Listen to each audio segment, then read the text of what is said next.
Jumpa lagi dalam GKM Menyapa. Bapak Ibu Saudara, masih segar dalam ingatan kita bagaimana tragedi persepak bolaan antara Persebaya dan juga Arema kemudian memakan korban. Ada sekitar 400 lebih korban dan memakan begitu banyak korban jiwa. Kenapa ini bisa terjadi? Bapak Ibu Saudara, ada banyak faktor yang bisa kemudian menjawab pertanyaan ini. Tetapi hal yang paling mendasar adalah dimulai daripada orang-orang yang tidak bisa menerima kekalahan. Tim yang tidak bisa kemudian menerima kekalahan daripada tim gacoannya, ini kemudian menimbulkan reaksi-reaksi yang anarkis. Pertanyaannya adalah, kenapa seperti itu? Saudara, sikap ini adalah yang kurang adalah sikap sportivitas. Apa itu sikap sportivitas? Sportivitas adalah sikap yang bersedia mengakui keunggulan lawan dan juga mengakui dan menerima kelemahan dan kekalahan diri sendiri. Banyak orang lebih cepat senang ketika memperoleh kemenangan dan lebih lambat untuk bisa menerima kekalahan diri sendiri. Bahkan ada yang menolak kenyataan, realita bahwa dirinya itu kalah. Bapak Ibu Saudara, di dalam Alkitab ada juga catatan yang seperti itu, yaitu Saul. Contohnya ini sangatlah kuat ketika penaklukan Goliat di dalam 1 Samuel pasal 17. Saul melihat bahwa ada Daud yang menang, Daud yang kemudian jadi lebih populer daripada dirinya. Dia kemudian menjadi dengki. Di dalam 1 Samuel 18 ayat 9, sejak itulah Saul menjadi dengki. Ditambah lagi kalau kita lihat sebagai komandan prajurit, dia meraih kemenangan demi kemenangan, dan itu kemenangan yang gemilang.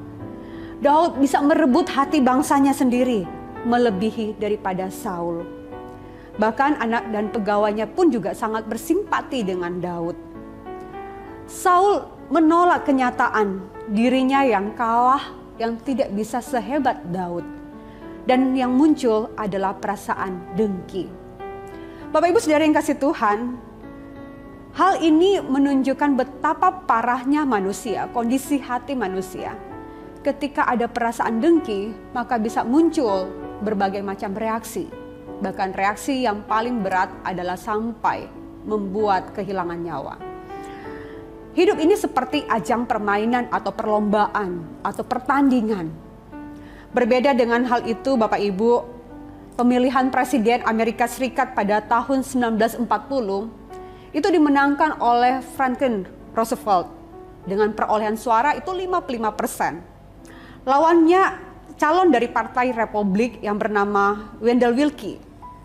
Bapak Ibu Saudara, setelah Franklin Roosevelt ini menang daripada pemilihan presiden itu, banyak orang kemudian memunculkan reaksi yang heran karena Willkie sendiri memberikan respon yang berbeda. Setelah dia kalah, justru dia mendukung dan sangat mendukung kebijakan daripada Roosevelt yang justru itu sangat bertentangan dan dibilang kontroversi tentang hak tanah.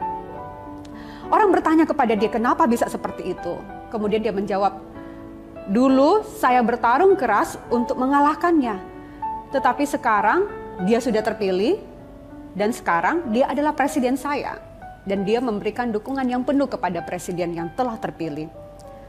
Saudara, sikap sportivitas seperti ini dibutuhkan bagi anak-anak Tuhan.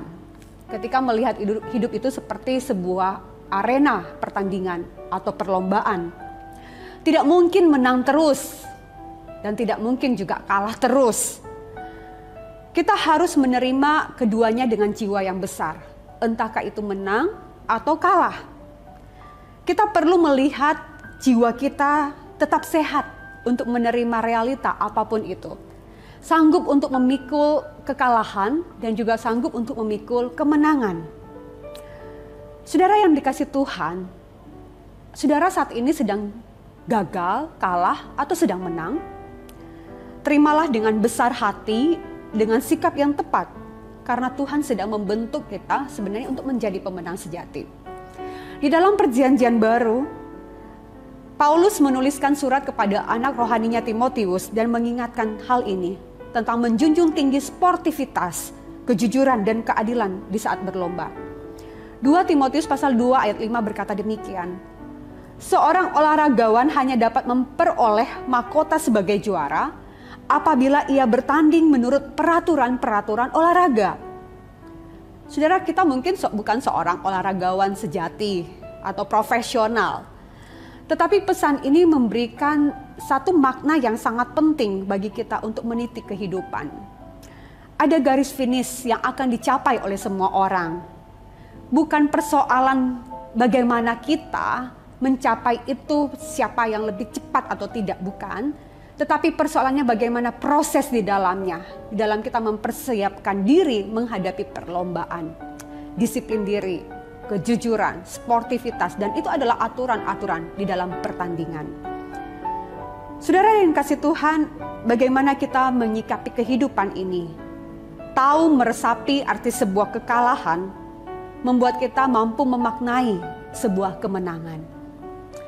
Tahu meresapi arti sebuah kekalahan akan membantu kita untuk memaknai apa arti kemenangan. Hidup yang kita jalani mungkin akan berhadapan dengan begitu banyak tantangan, pergulatan yang bisa membuat kita mungkin menjadi seperti seorang yang gagal atau kalah. Tetapi ketika kita berbesar hati menerima apapun itu, kita melihat Tuhan sedang proses hidup kita, maka kita juga akan dengan bijak untuk menerima kemenangan. Biarlah firman Tuhan ini boleh memberkati setiap kita. Jangan ada perasaan dengki, tetapi kita terus menjadi seorang murid yang menjalani hidup ini berdasarkan peraturan-peraturan yang ada. Amin. Tuhan Yesus memberkati kita.